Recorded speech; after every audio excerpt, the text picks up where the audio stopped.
Good morning, guardsmen! Another epic Armageddon Blitz battle report.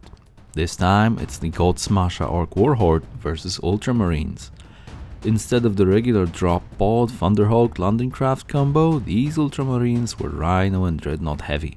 The moment God Smasher saw that his opponents were ground based, he smiled ruthlessly and thought, "This is going to be a good fight."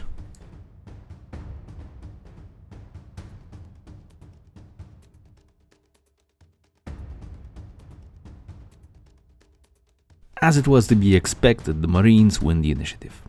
They decide to occupy a church on the left flank and fire at the Storm Boys, with no effect.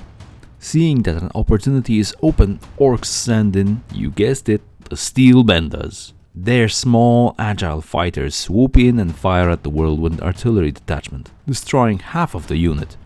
With 3 blast markers, the entire formation could fire only with a single launcher, thus making the barrage symbolic at best. Noticing what happens to unused artillery, the Marine commander orders his second of the 2 available Whirlwind detachments to open fire at the only available target, the Storm Boys. 2 stands fall and the entire unit becomes broken, a small price to pay for an artillery-free approach. Despite being buttoned down in his Battle Snaga battle fortress, God Smasher notices an interesting twist of events. The enemy commander is out in the open and not under the protection of the only Hunter AA tank. "Opportunities like this need to be exploited," he thought, and sent his fighter bombers into action.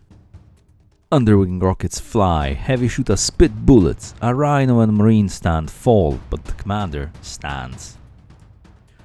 "Take him down, now!" Landa retains the initiative and performs a flyby attack. Multiple hits result in a Dreadnought and Marine stand falling, but the stubborn commander will not die. He will not fall, but he is no fool. Understanding the position he put himself into, he immediately marches into the closest structure to gain the much-needed protection. Since the obvious opportunities are no more, it's time to revert to the more regular tactics. A Zap Brigade doubles up dangerously close and fires at the untouched Whirlwind battery. Retaliation was imminent. An Ultramarine tactical detachment moves up and fires at the Zap Brigade. Fortune, however, favors the bold because only a single flak wagon is destroyed and the unit isn't even broken. The rest of the round is utter devastation.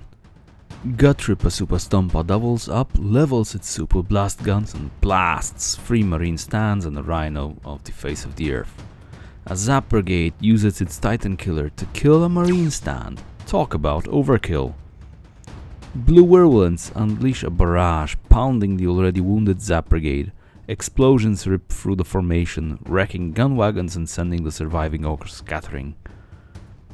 Scorchers roar forward, bleaching flames. Marines dive for cover, but it's too late. Several are reduced to smoldering remains. The second wave of Scorchers rolls in, doubling down on the carnage. More flames, more screams, more burned bodies. The Ultramarines push forward, bolters and missiles tearing through the Ork lines. 3 war buggies are blown apart in a fiery explosion, and a Scorcher is left a smoking wreck. God Smasher orders his battle fortress forward at full speed, its guns blazing as it rumbles into position. The time for a proper crumpin is near. The Ultramarines find themselves surrounded, Ork war cries echoing from every direction. The initiative shifts to the Greenskins, and the battlefield is piling up with fallen Astartes.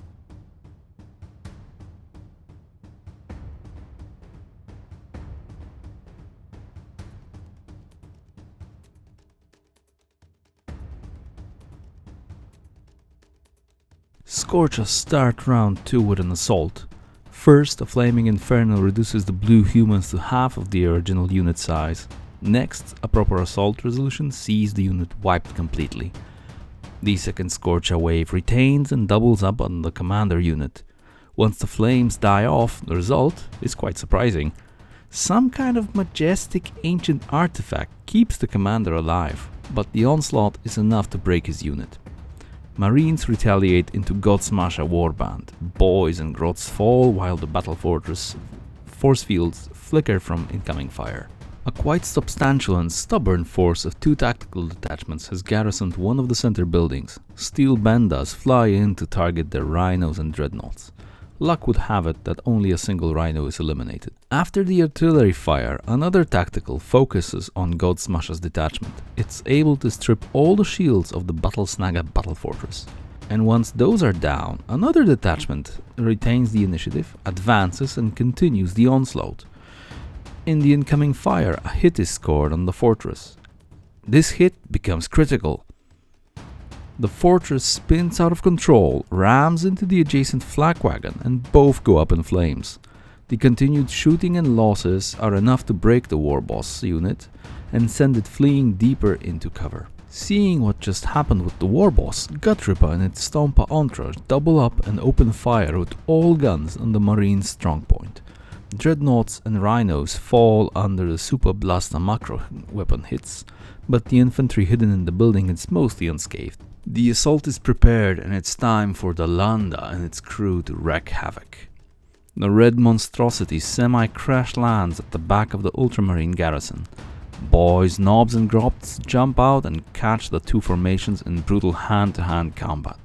Both humans and greenskin fall left and right, but the pre-assault preparation of blast markers and overwhelming greenskin numbers turn the draw into an Orkish victory.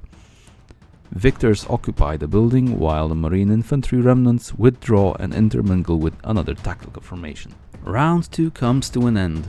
The left flank is completely under Ork Scorcher control, the center garrison fell into Orkish hands, and while the right flank does contain some Ultramarine units, the sheer activation disproportion and unit availability is enough for them to recognize defeat and run back to Ultramar. Another victory for Warboss Godsmash and his ferocious horde. Hope you enjoyed this report. As always, I'm open to and grateful for likes, comments and subscriptions. Have a good one, and see you in the next one.